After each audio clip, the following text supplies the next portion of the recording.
ان دنوں گاؤں میں تھا، چھٹیاں تھیں جامعہ میں، لیکن یہ کہا تھا ضرور کہ میں شریک ہونا چاہوں گا اور اگر اتنا وقت ملے تو میں آ جاؤں گا۔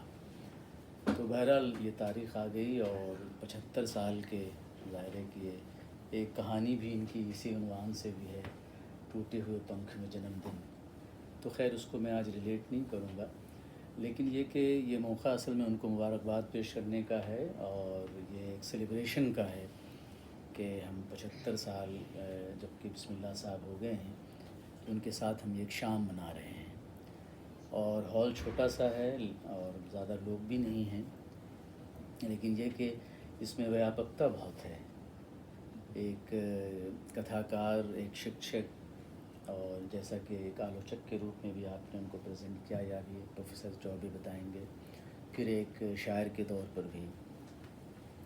تو یہ اتنے حوالے کسی کے ویکتتو کے ہوں، اور پھر یہ کہ جو آپ نے پریم صاحب نے جو کہا کہ اب آپ کیا محسوس کرتے ہیں، تو میرے ذہن میں یہ بات آئی کہ یہ بھی ان سے پوچھنا چاہیے کہ آپ اپنی تخلیقات کے بارے میں، اپنی تحریروں کے بارے میں کیا محسوس کرتے ہیں۔ یہ سوال میں نے ایک بار شمیم حنفی صاحب سے بھی کیا تھا جب وہ بہت طبیعت ان کی زیادہ خراب رہنے لگی تھی، اور خود ان کا بھی تعلق بہت رہا ہے۔ تو وہ یہ کہتے تھے کہ اب زندگی کے بارے میں کوئی ایک ایسی بات کہی جائے جو پوری زندگی کا ساتھ دے، بہت مشکل ہے۔ نشتر کا انہوں نے بہت اچھا ایک لیکھ لکھا تھا نشتر پر، اور اس کا عنوان تھا پہلا ہندوستانی ناول۔ تو پھر اردو والوں کو ہی پتہ چلا تھا کہ اس کا اصل مسئلہ نشتر کا کیا ہے، اس کا ترجمہ پروفیسر بسم اللہ نے کیا ہے۔ اصل میں میں نے بسم اللہ صاحب کو جامعہ میں دیکھا 2006 میں، میں جے این یو سے آیا پی ایچ ڈی کر کے، اور یہاں آتے ہی مجھے معلوم ہے ایک ودیارتھی تھے کہ آپ 2003 میں جامعہ آئے تھے۔ تو مجھے حیرت ہوئی کہ 2003 میں آئے ہیں، اور مجھے لگتا تھا کہ بہت پہلے سے جامعہ میں پروفیسر بسم اللہ صاحب ہوں گے۔